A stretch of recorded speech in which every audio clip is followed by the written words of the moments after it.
All right, we are live here with WSLR and Fogartyville and Dr. Lisa Merritt from the Multicultural Health Institute for another edition of Ask Dr. Lisa. We'll be taking your questions in the live chat, so please, if you have questions or comments, feel free to put them there and we will make sure we bring them to Dr. Lisa's attention. We've just put in motion sensor lights here at the radio station, so they just left me in the dark because I'm not in a place where I trigger them. So I'm hopefully not going to be in the broadcast too long, and you won't have to deal with my on and off again light situation. So, Dr. Lisa, how are you doing today?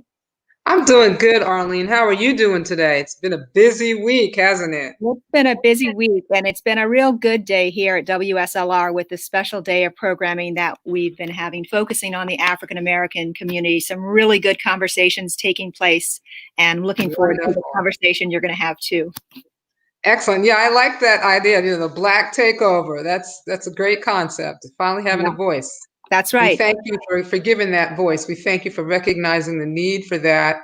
And I think that's what's so exciting for people of color this week is not only do we feel like finally our story is being heard, it's very rewarding to see the multicultural global response to the collective outcry on this pain. And also for all kinds of people wanting to stand up and stand together and say, hey, we've got to change this thing. It's very gratifying. You don't feel like so alone finally, like you think maybe people are really starting to get it a little bit. That's good.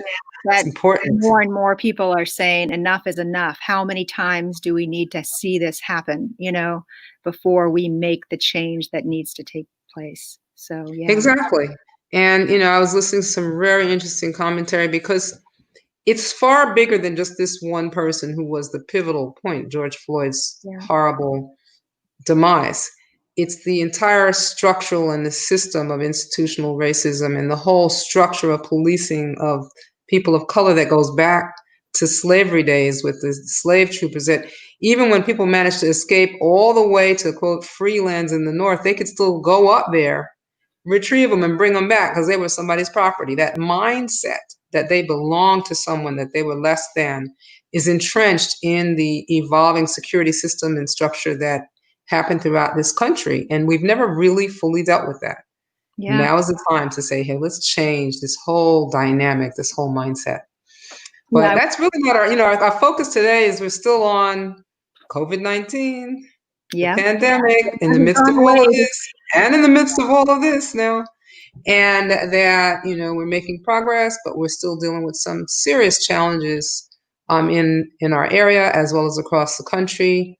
I was just listening before we got started. NPR was having a great segment on what's happening in northern Arizona, Navajo Nation, Native people who have also been equally and even more so subjected to challenges with security impacts and health disparities, and really susceptible to this whole infectious disease intrusion into their very isolated world and the decimation that's happening there. And we need to give a shout out to them and to support them. And they're still dealing with even basic infrastructure issues like not having running water, not having indoor plumbing, not having decent roads. So, and then Frontier, the great telecommunications community that came in and really made a mess in the Sarasota area when they took over, they're not supporting a lot of those areas. So imagine that a lot of information is taking advantage of the internet, is expecting you to be able to go online, is expecting you to use cell phones. If you don't even have cell phone coverage, if you don't even have internet access, if you don't have running water, no wonder it's just rampantly flying through there. And then to get access to care, everything is so spread out. So we got to look at, this is all our country. Everybody in here is affected, and COVID-19 is like this big cloud that's rolling across the country. And the only way to stop it is to stop giving it a place to perch, stop giving it a place to land. But I was hoping today's segment will be more about how we can answer people's questions now that we know so much more and there's so much happening with the epidemic. And we're also going to have some input from Dr. Jewel Crawford with the CDC. She's very busy. A lot's going on in Atlanta right now, so we're hoping to have her pop in at some point and to be able to ask her some questions as well. So we invite those out there in radio, Facebook land who start sending in your questions. You can post them. I think, Arlene, you have the capacity to see if anyone's posting on the WSLR Facebook page. Yes. And then they can also send them, the lights, the powers that be didn't like that idea. And you can also send them into the MHI Gmail as well. So I want to answer a couple questions just that have been posed to me. A lot of people are questioning, well, should I get tested? I mean, isn't it better? We're in the phase 1, the country's open, it's all good now, right? And it's like, I'm trying to not. Yes, do get tested. And we're really excited that at the Robert L. Taylor Center, right there at 34th and 301, I'm sorry, Myrtle and 301, they're still doing testing during the week from 9 to 5, 9 to 6, I think, actually. No questions, no needing an appointment, no forms, no prescriptions. You don't have to be symptomatic. It's just a little quick Q-tip nasal swab thing. Very, very comfortable. Hi, Dr. Crawford. And we really need people to get tested to know their status. Remember when it was our mantra for years and years about HIV/AIDS that we have to know your status. You don't want to give it. You don't want to get it if you can avoid it. We need to all practice universal precautions. Same thing now with COVID-19. We need that 80% of people that get it to know if they actually have it and they might be spreading it unknowingly. And we also know that the medical director of the World Health Organization just recently, again, reinforced it's not just masks. We need you to wear the mask, but remember to wash your hands, remember to physically distance so we can stop transmission. So I want to start right now and just thank Dr. Crawford for joining us. And we know you're very busy. We know there's a lot going on in Atlanta. We're just so pleased to have you. And if you would just take a brief moment and tell us about your work in Atlanta and the CDC and Morehouse and your areas of interest and your current concerns about the COVID-19 epidemic. Okay, well, I'm on faculty, adjunct faculty at Morehouse School of Medicine.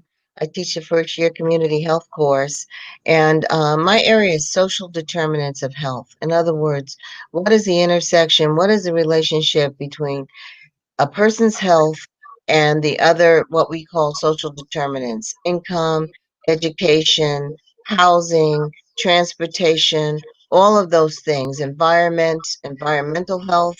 Are they living near landfills or contaminated places, and how all those things impact health, and really teaching students to take a holistic response to their patients and understand how all these factors are impacting their health.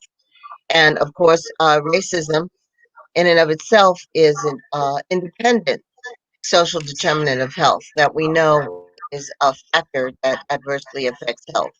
And I mean, we usually talk about negative social determinants, but there are positive ones too. I mean, if you're a high income person living well, I mean, we know that you have better health outcomes than a lower income person that has more challenges. So that's my area.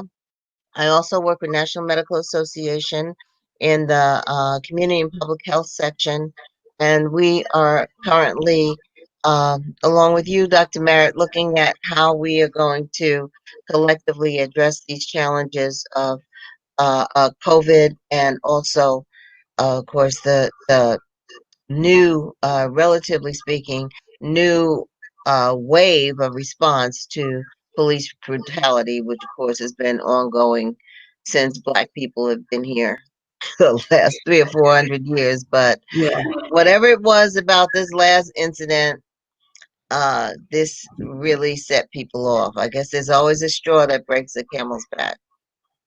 Exactly, exactly. Well, I'm really glad that you spoke to social determinants of health because mental health and safety and violence was one of our first community conversations. And what was interesting at that time, we were welcoming a new police chief, a woman, Chief DePino, to our area. And it was the first time that there was a really open and clear conversation between the police, between people in the community, the way we structured it.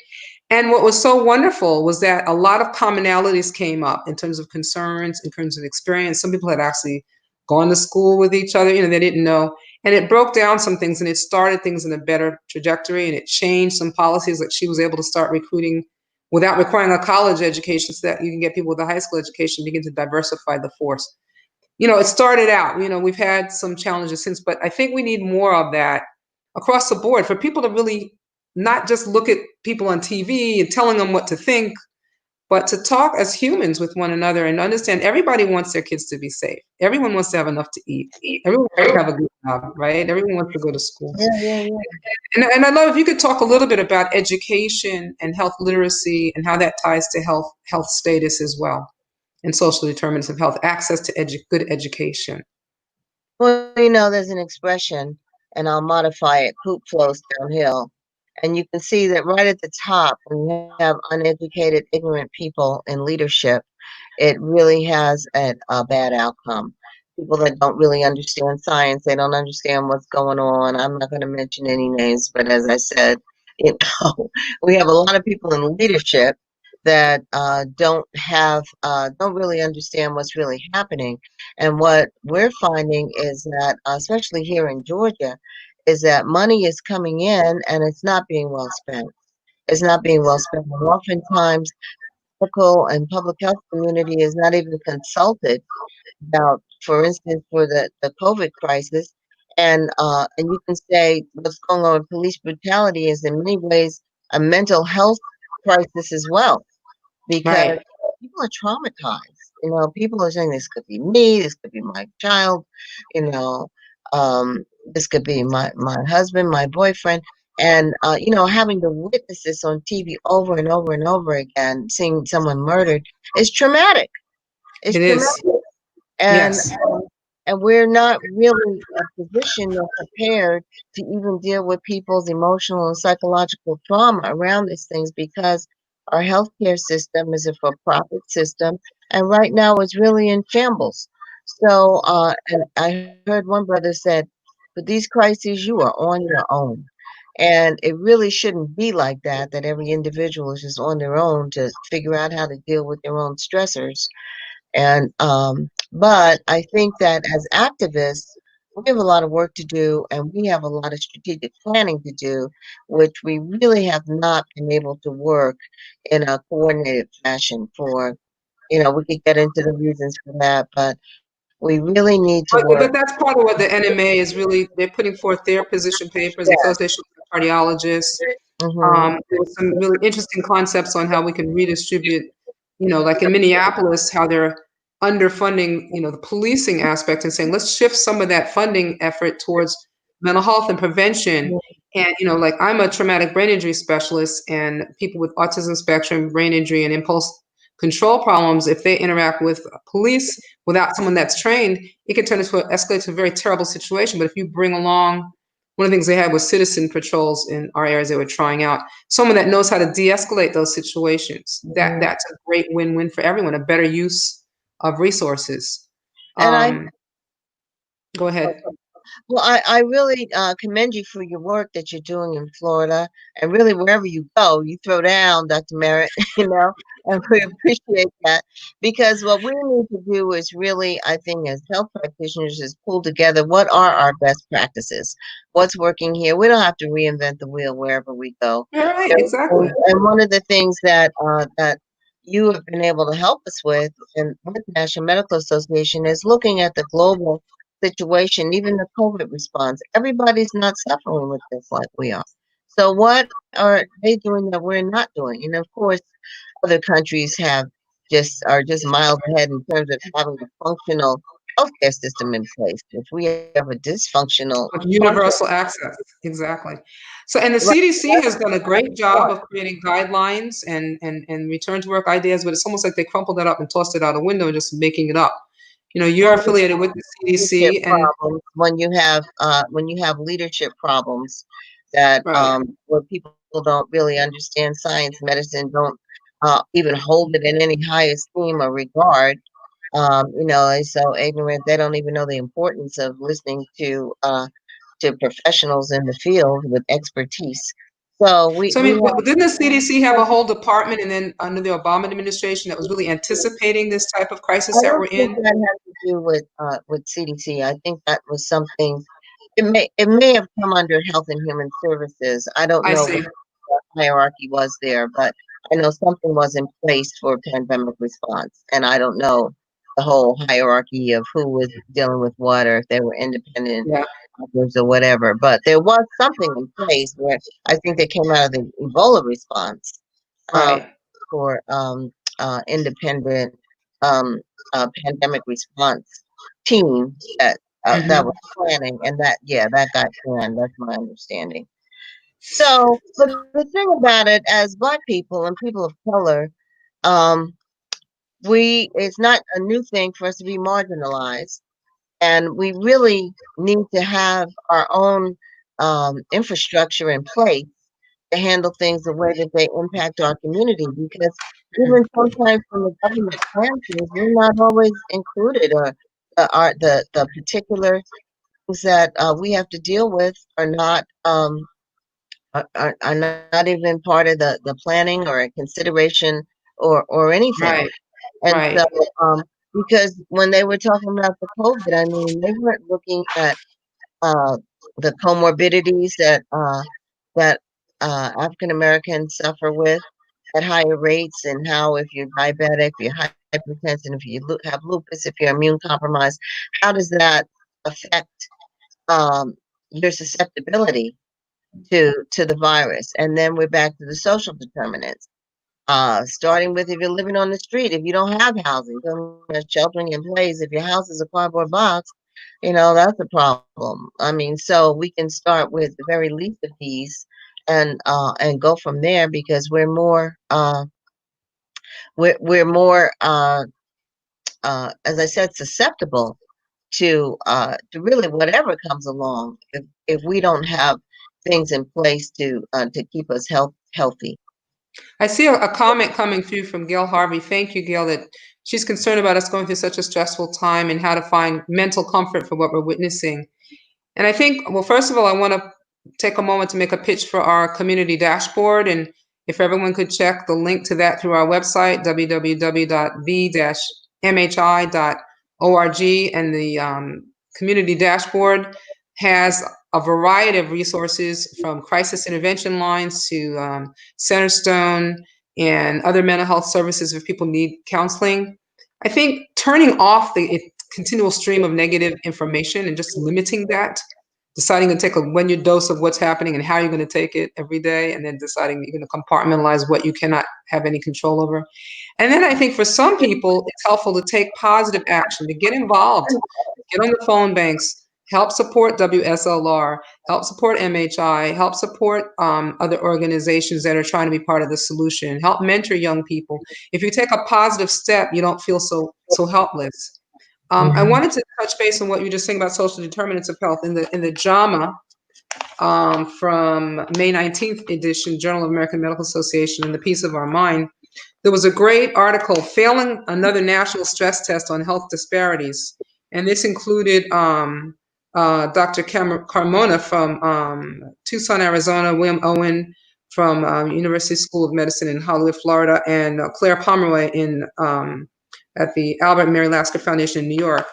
And one of the things that they're saying is that we propose that the overarching cause of these tragic statistics, referring to the COVID-19 epidemic and the huge disproportionate impact on people of color, is decades of the effects of adverse social determinants of health.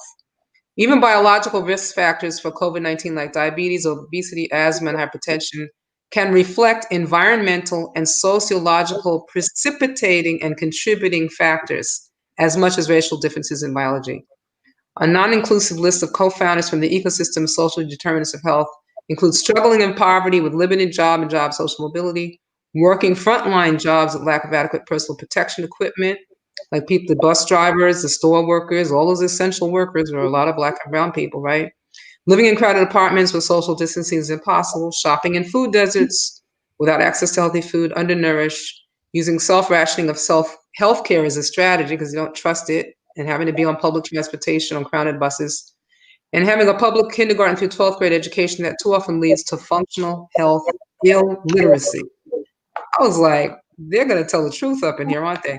And isn't that resonate with what you try to teach, Dr. Crawford? And what can we do? What would be some solutions to those issues in your mind? I'm glad you asked that, Lisa. And I also wanted to say to your oh, I'm sorry. Let me turn my phone off.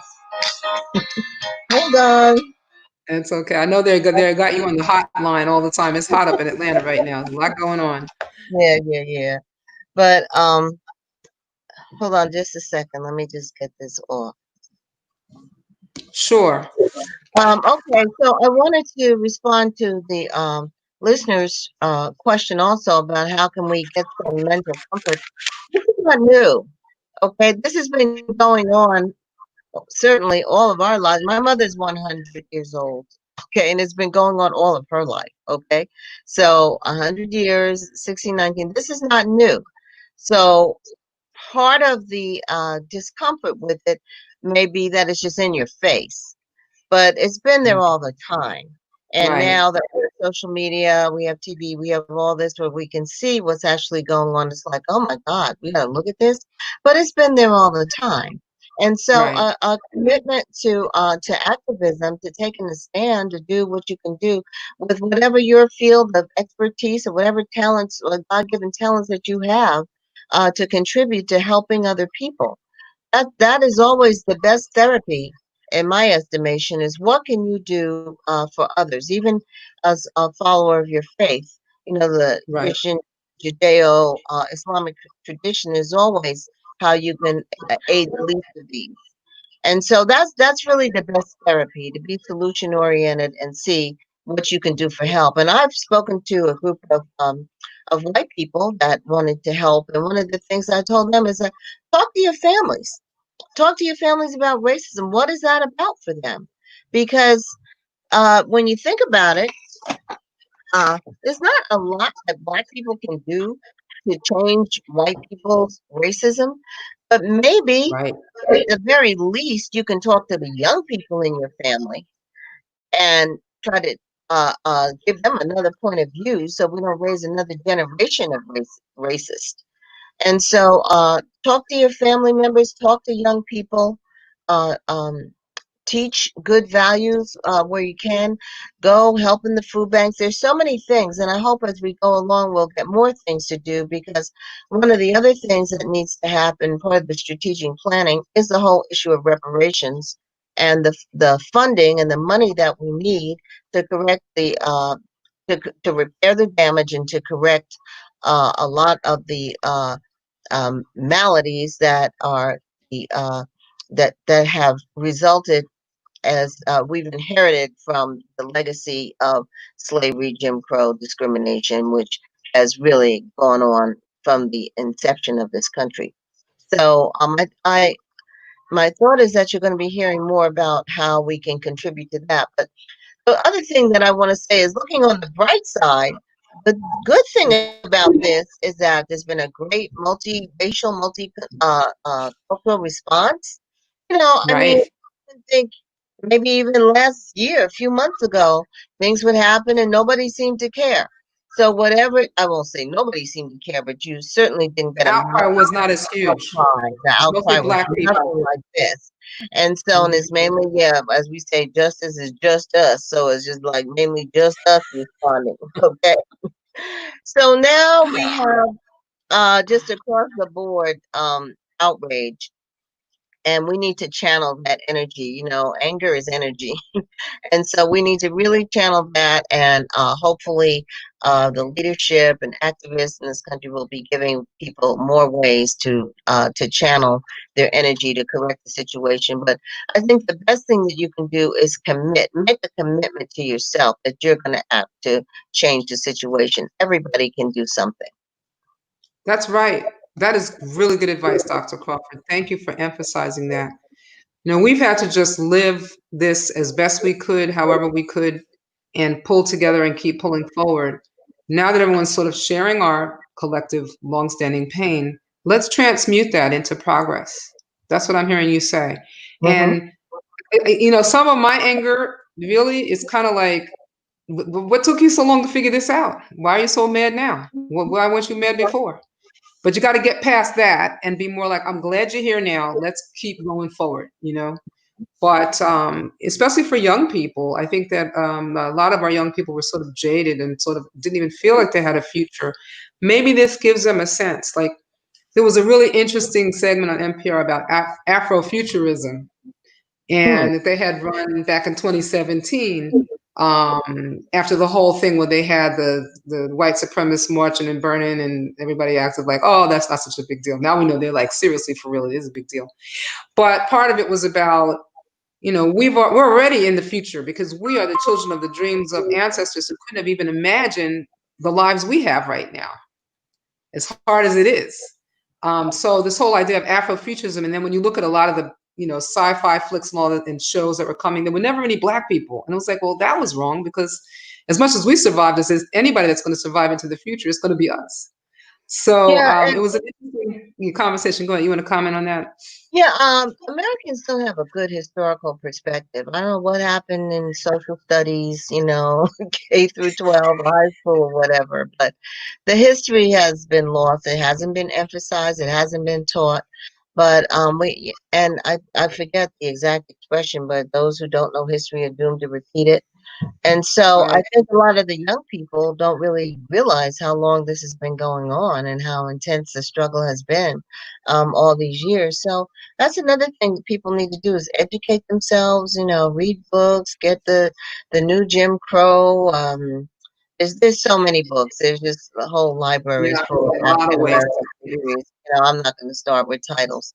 But, I hear but anyway, educate yourself and then keep up with what's going on. I'm always appalled, even with my own students, medical students, who don't keep up with the news, who don't know what's going on, who don't know that Black women have the highest rates of maternal mortality, dying in childbirth, things that happened to my 100-year-old mother in her day.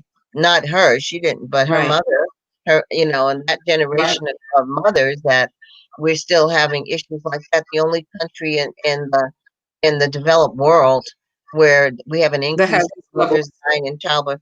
So you have to really know what's going on so that if you don't know what the problem is, then no, you definitely will not be coming up with any solutions for a problem you don't know about. So, I need to take a moment. Just give me 1 second, Dr. Crawford. I need to make a note that it's 5 o'clock, and we just want to remind people that you're listening to WSLR 96.5 Sarasota and WBPV LP 100.1 Bradenton.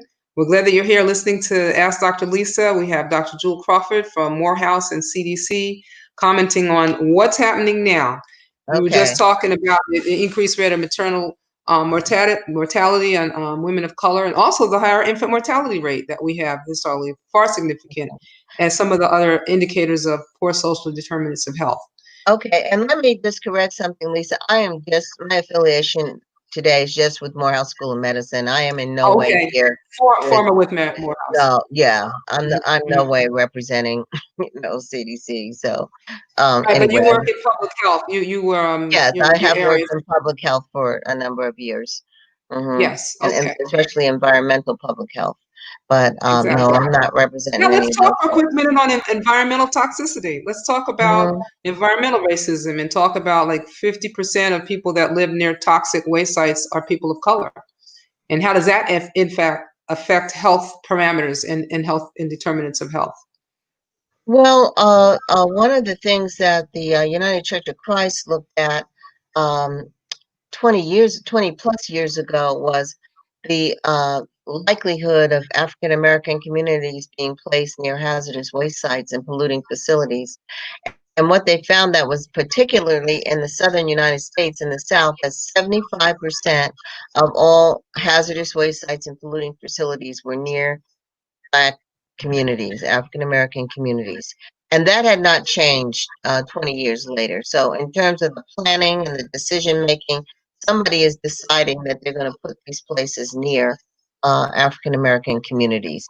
So, that has been going on for some time. Now, probably that problem has been worsened by the fact that there are just so many more chemicals every year. And one of my Right, areas is endocrine disruption. And for your listeners, that's disruption of the endocrine system, which we're talking about your glands, okay? So, like your pancreas, it has to do with diabetes, your thyroid has to do with your metabolism, the glands, the adrenals have to do with coping with stress. So a lot of these chemicals in the environment can adversely affect your glands and your stress levels. And we're right. finding that there is a link between exposure to certain chemicals and a lot of the things that we see that are becoming epidemic, like diabetes. You know, I mean, we know that some of these chemicals can really affect the pancreas and how your body handles sugar and insulin. And the other thing is that, of course, we know that there are whole cities now that are contaminated with heavy metals like lead, and Newark, New Jersey, and of course, Flint, the famous Flint Mhm. situation. Uh, and they talk about the children and the learning, how it affects children's learning. And then Learning. also what does not get talked about is that lead can constrict the blood vessels and cause hypertension. Okay, Right. and we know that hypertension, high blood pressure is epidemic in the Black Yep. community and communities of color. And we also know that hypertension can lead to kidney disease, kidney failure, and strokes and heart disease. And Yep. I don't know how it is there, but in Georgia, when you walk into a renal dialysis place, you don't know if you're in Nigeria or West Africa, or I'm picking out those countries that are totally black countries, okay? Because I don't hardly even see white people in renal dialysis places, and I'm sure they have some, but where they go. But our people And the are amputees, and then the whole epidemic of amputations. They just ran a an great amputation, series in Time about terrible, amputations. terrible And when you epidemic. look at the stroke belt, we Mm-hmm. talk about the history of where the largest black populations were, where the Uh-huh. largest areas of slavery were. When you look at the legacy of that, so that's Mm-hmm. all the southern states, including Florida, Right. all the way across. Tell us a little bit about the stroke belt and then how that's tied now with the COVID belt that I just named. Well, um, I've written a chapter in a book called Should America Pay, which is about reparations for Black people. Should America pay? Our answer is overwhelmingly yes. We've never been compensated for building this country. And and even though we're still adversely affected by that legacy of slavery that is just morphed into slavery, sharecropping, Jim Crow, contract leasing, the prison industrial complex. And so it's gone in that form for the most part, but as I said, there's been some morphing, especially for a certain percentage of our populations where it's really taken different forms. But in the prisons, they don't even try to hide it. I mean, I forget which 13th, 14th amendment to the Constitution says that uh, slavery is abolished everywhere except in prisons. So slavery is legal as we speak in prisons, and it has been all the time. It was never abolished there. So Chain gangs and everything. yeah, Hmm. I mean all that. And so first of all, just the stress of it. Okay, just the stress of looking over your shoulder. You've heard so many black men speaking recently on the news saying, I go out the door, I don't know what's going to happen. You hear mothers, wives, sisters, and even though it affects black women too, but certainly the men to a greater extent. And that's stressful. You worry about your son, you worry about your husband, you worry about your boyfriend, you worry about your brother, you worry about the men in your family, the men in your lives. That's stressful. And what stress Right. does is causes your blood sugar to go up and your blood Yep. pressure to, and Yep. and a lot of those things you don't even notice. I mean, you may not feel great, but you can still keep going until something really bad happens.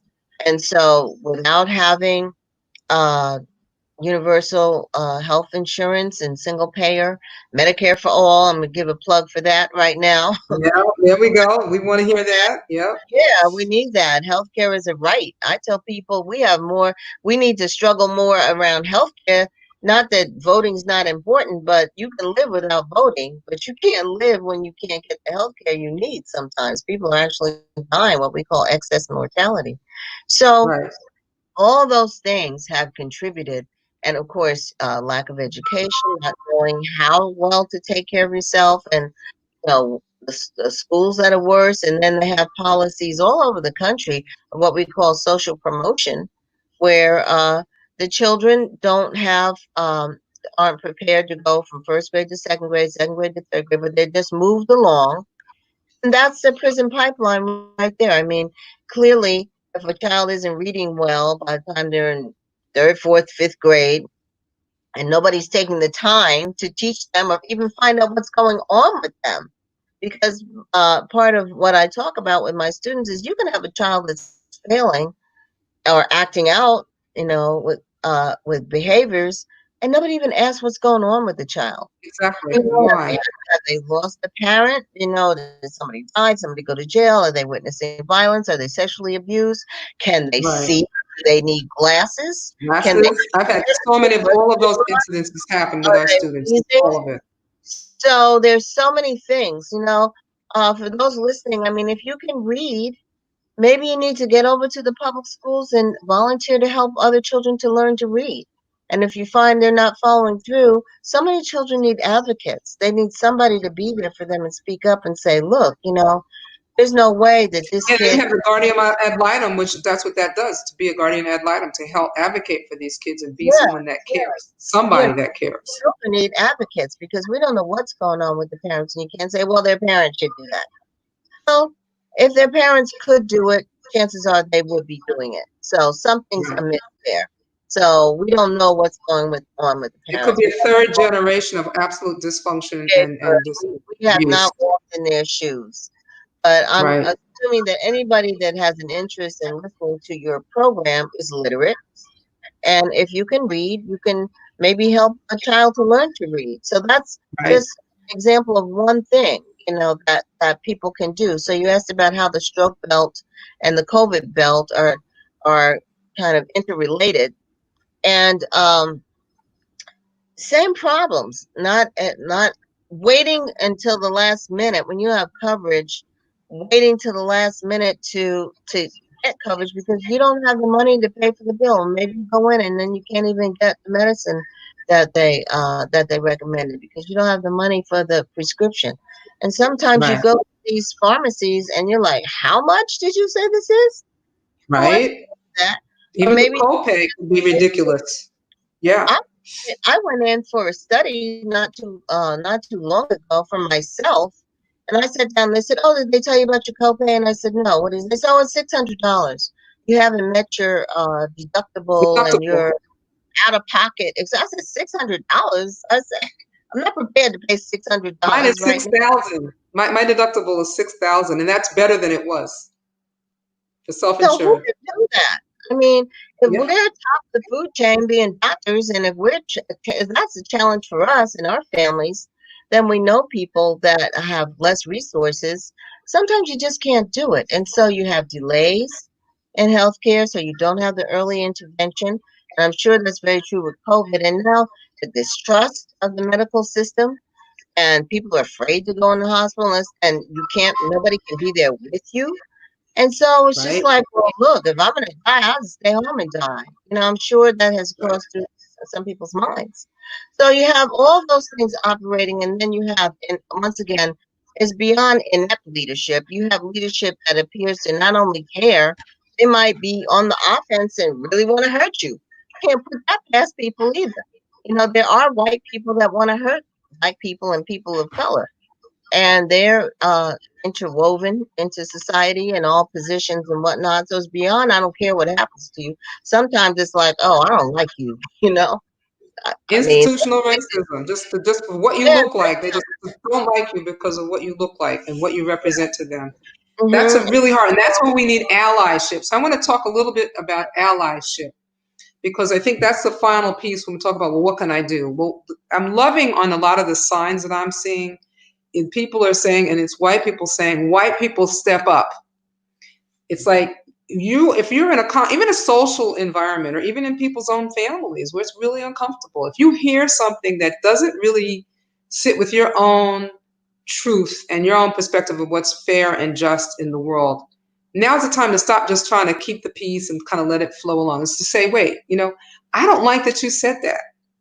I think differently, and this is what I think, or maybe you don't know, to challenge that in a way that maybe there Or, could be or some even actual. or even ask your friends and family that, because clearly most white people must know somebody that voted for Trump. I mean, 60-something% of white women voted for him, and other people and say, why do you feel like that? What is that about? try to get to the bottom of it, because what I find in talking to white people is they kind of pride themselves with saying, "Oh, I don't associate with people like that.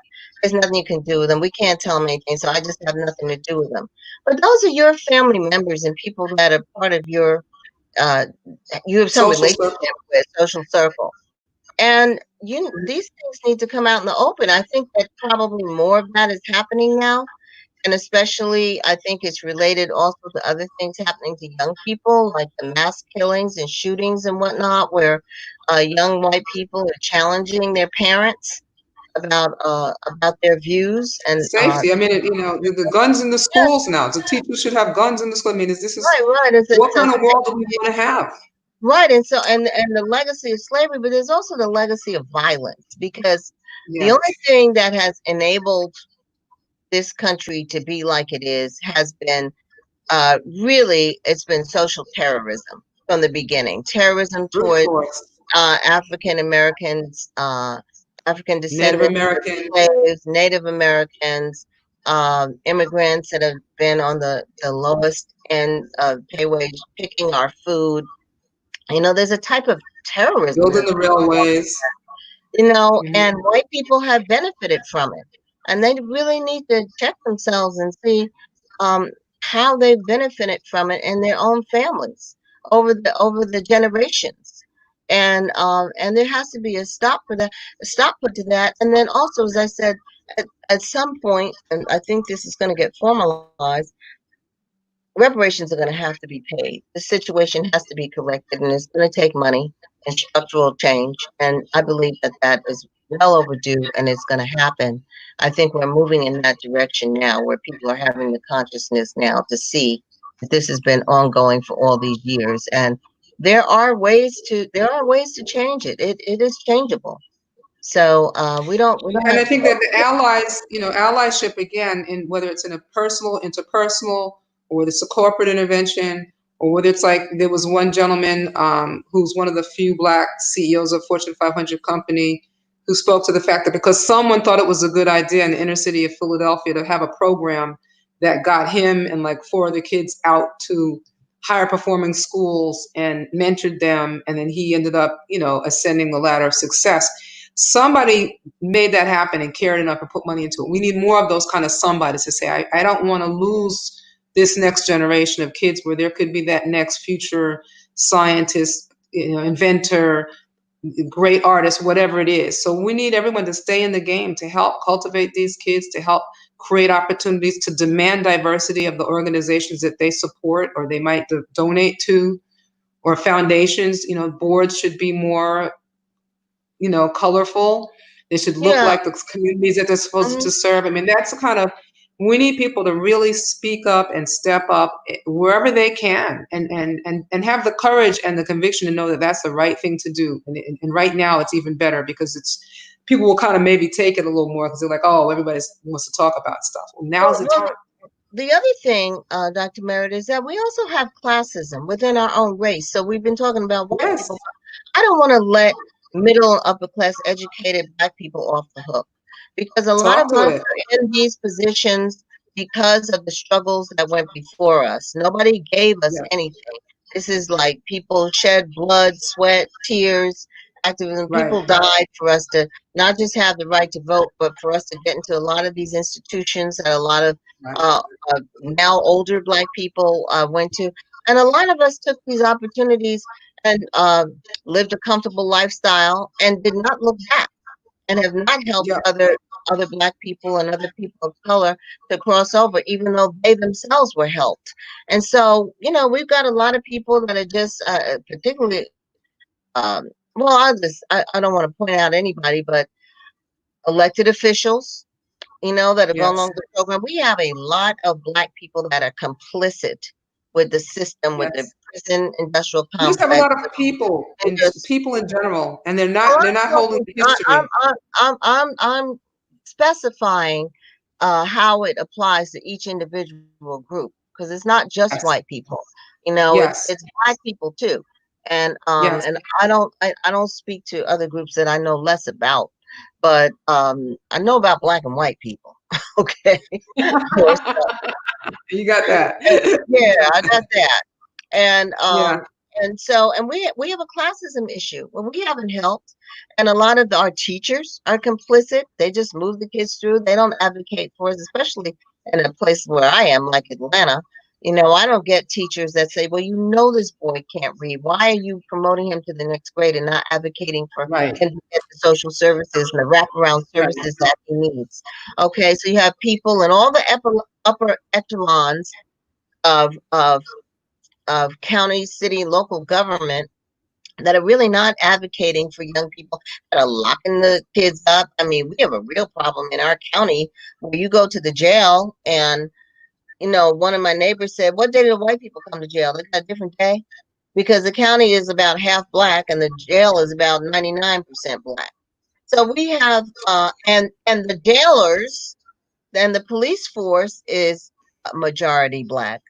So we have we have a problem amongst ourselves where people are just doing whatever for the money. And Right. I think that's what it boils down to, is that we've got a lot of people that have benefited from affirmative action and the struggle of Black people, and they've gotten into these positions and they haven't helped the other people. And in fact, look down their nose at them. And so we have a problem amongst ourselves as well. So I Yes. think this is a time for reflection and introspection, on a lot of Yes. different levels, and prayer, and Yes. really looking at, well, have I really been doing as much as I could do to help other people, or am I just being selfish and greedy and insensitive and without empathy, just like the people that Self-righteous. are running this system? So Yeah. we have a Well, lot of. that's really powerful content. That touches on another thing I want to touch on before we finish up. And I want to encourage people, we got 10 more minutes. Send your questions. You got two experts here willing to answer this pretty much anything. But I wanted to, and I'm And really glad you went there. Dr. Merritt, I'm okay till 5:30 if you wanted me to stay. Oh, excellent. Okay. I did want to comment that so there's a video going around, and we need to speak to this concept of people saying that they disagree with the violence, but they don't agree with supporting these, Black people that did bad things. And I want to talk about that for a minute because, as physicians, our job is to take care of human beings. Our job is not to judge anybody. I've worked in, public hospitals, jail wards. I've taken care of people with swastikas. I've taken care of people that were, multiple offender, felons, murderers, whatever. They need a doctor. I'm the doctor. I give them good care. That's my job, not to judge anybody. And regardless of that, any American in this country has a right to their life, and to not have that life be cut short brutally, as was done, is what we saw. And I think that's what we need to stick to. And then, what do you want to say to people who are like, well, why do we want to jump up and down and support people who were doing bad things in the first place and they wouldn't have been involved with the police? I think that that's a real exaggeration when you think about Brianna. And, the woman was in her home sleep and they were in there and then they shot her dead. I mean, so then what was her crime? This whole idea of judging and blaming the victim and reversing the blame. What do you think about that strategy that seems to be used now? Probably it's something that's being supported, and they're going to try to find a few people of color talking heads to support this counter position to create division. That's an old tactic. I mean, back in the 60s, when people were registering people to vote, they said when the riots came, or they went down to Lowndes County, Alabama, outside agitators, that's what it is. Well, where are they coming from? They come from the United States. The whole country has issues. So, I mean, what Right. outside All the leaders. I mean, look at, come from another the governors. starting something, they've got problems. So first of all, I'm going to say we haven't walked in these people's shoes. I mean, the Right. looters and the Klansmen. I mean, we don't know how these people were raised. We don't know what's going on for them. You got a situation now, we got 30, 40 million people unemployed. Maybe they Right. need some new sneakers out of the Nike store or whatever. Maybe they're going to sell them and get some money. I like Maxine Waters' response to it. She said, no, the real looters, let's talk about predatory lending. Let's talk about a 30% charge interest on your credit card. Let's talk about Exactly. banking. Let's talk What about about the bailout? What about all that trillions of what dollars about people the get? bailout of Wall Street? What about all the tax cuts for the rich people? What about the income divide, where you have all these people, the Jeff Bezos of the And world. 1% controlling 90% of the Yeah, economy. how about that looting? All these people working for them that they're not paying. They don't consider that looting, taking advantage of people, at their foot on people's neck. No, they've been looting. And how about the bedrock of this country being theft of land from the Indians and exploiting the labor of African people and enslaving us? How about looting us? And how about not paying us? So they're not really in a position, the people in leadership in this country, to be making any judgment about small time looting. I respect that people. My father was a small businessman. He had a small grocery store that he worked all his life. And I know that that is a painful situation for somebody to just tear down the business that you worked all your life, worked hard all your life to have. But the thing about it is, that's another incentive why everybody has to be involved in making it better for Everyone. everybody else, Exactly. from what can happen. But these people can Exactly. turn on you. They can turn on you. So, I mean, if you're down with the people, you got to put up a sign. Back in the 60s, they used to have a sign. I think one of the Asian stores said, "Me soul brother too." So, It's like, yeah, my, I my, mean, my grandfather had he was a cobbler. He had a shoemaker shop in Harlem. People don't, these riots, these things have happened periodically throughout this entire country. And the same thing, they had big riots because they weren't letting Black people work or shop in a lot of these shops. They had to go outside. It's all of this crazy stuff. But nobody touched his store. Everybody knew that that was his store, right. and they left And it it's, alone. it's it's just like with anything else. If people know you care, they feel Mhm. differently about you. They'll be more protective towards you. But it's just like one of the sisters said. She said, "Where was AutoZone when Philandro Castile got murdered in his car? Were they stepping up for him? Where's anybody? Where are the rest of the police, the supposedly good apple police? I haven't heard them come out in force and put down the other cops that are killing the people." And so people batch them all together and say, "Well, there's so many good cops. Well, where are they? They don't speak up for nobody when something happens." I haven't heard them Well, I heard there was another. collectively. Yeah, there was another good piece of the woman in Chicago, who's mayor, who was who was previously a prosecutor and involved in police and Talking about police board Lightfoot. and all. She said it starts. It's like left it. It starts with the supervisory. It starts with the policy, because if that's what they're mandating, this is a hierarchy. And then apparently Chauvin, the guy that had the knee on the neck, he was a training officer, and those were rookies with him. So they're learning, they're being taught wrong. So it starts with who's in charge, and that's what we have to get to change. It But does, but we a get lot to of the last times, 5 minutes. I don't think that we can always change those people. And so you really have to have a groundswell from the bottom up, like we're having right now, to change the people at the top, because he wasn't going to change unless there's a lot of Right. pressure brought to bear. And so when we're the ones, the grassroots people are the ones that have to bring the pressure to bear on the ones that are on top, because they have no incentive to do things any differently if we So in don't our change last that. our last 4 minutes, if you were to say, if you had your perfect world wish list, what would be the top 3 things you'd like to see happen as a result of COVID-19, kind of ripping open the obvious, just glaring inequities of health disparities and socioeconomic, social determinants of health? What would be the top 3 things you'd like to see happen, like in another 10 years, 20, 30, whatever years from now, when we look back to this event, because, we're looking back to previous events and we're still having the same conversation. What would you like to see that's different? But And I knowing that the think demographics of the country are changing also in this time frame now. Well, I think we have to look at short-term and long-term goals, because there's some things that we want in the long term. The long-term goal, I think, for us is really reparations, and having some sort of structure in place to equitably distribute these reparations to repair the damage that has been done by the history of injustice in this country to Black people. So that would be the long-term solution that is going to take time. Short term, we need things like community health workers to be trained to go in and to go into communities and at least assess the health of the communities as soon as possible. Hopefully after this next election or whatever, we have to keep pressing for single payer and health care for all.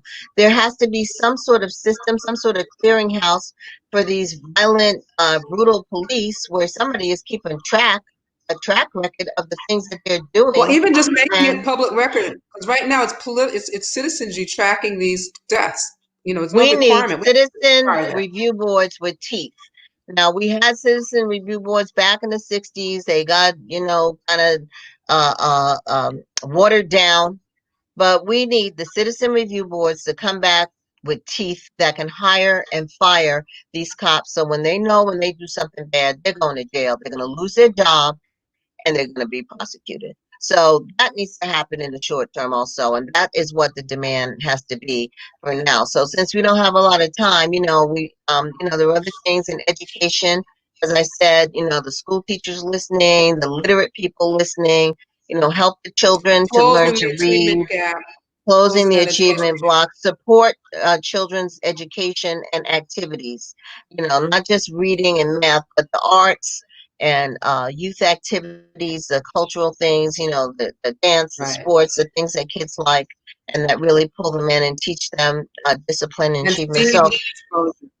So everybody listening has some sort of gift from God that they have, and use that to help people in the short term. And as I said, in the long term, we need to put structures in place to distribute the money and the resources that we need to correct the inequities that exist in this society. Excellent. Thank you so much for being with us today, Dr. Crawford. You have really fired us up in the Southwest. We needed that kind of energy, and we wish you the best. We know there's a lot going on. It's kind of hot in Atlanta right now, hot Atlanta, in many senses of the word. But we know you're going to be continuing to be the face of change, and we appreciate your leadership. You're sharing your wisdom through your continued teaching and through the work of the community medicine section of the National Medical Association, which I might also add includes Dr. Kamara Jones, who's a previous president of the Public Health Association, Dr. Satcher, our Black Surgeon General and head of Department of Health and Human Services, and other amazing physician servant leaders who are helping to chart the course. But I also must appeal to our allies. Black physicians, we're 4% still, 100 years later, of all physicians in this country. And our issues are everybody's issues. So we ask you to join with us. We ask you to advocate in your various regions, in your health societies, your hospitals, wherever you are. Push for change, push for equity, push for diversity. Really put teeth behind the words and the signs and the excitement of the moment. We need this to last. We need an endurance run. We don't need this to be a sprint. So we thank you all. We thank WSLR for the opportunity to be part of this broadcast today, this Black Takeover. I think today, this session was a real good one because we're going to tell it like it is, as that show used to be. Remember, Tell It Like It Is? Yeah. And we'll be back again. Dr. Lisa will be back around. Remember that we have the community dashboard. Please check it out. Please join us. We have a what you need board. We're distributing masks. We want to get them. We're helping to provide masks to the protesters. Be safe. Don't get caught up in the frenzy and forget your safety. Thank you so much and have a great rest of your Saturday. Thank you, Dr. Merritt. For my classmate, I'm so proud of you and the work you're doing in Florida. Good work. Kudos. Hats off.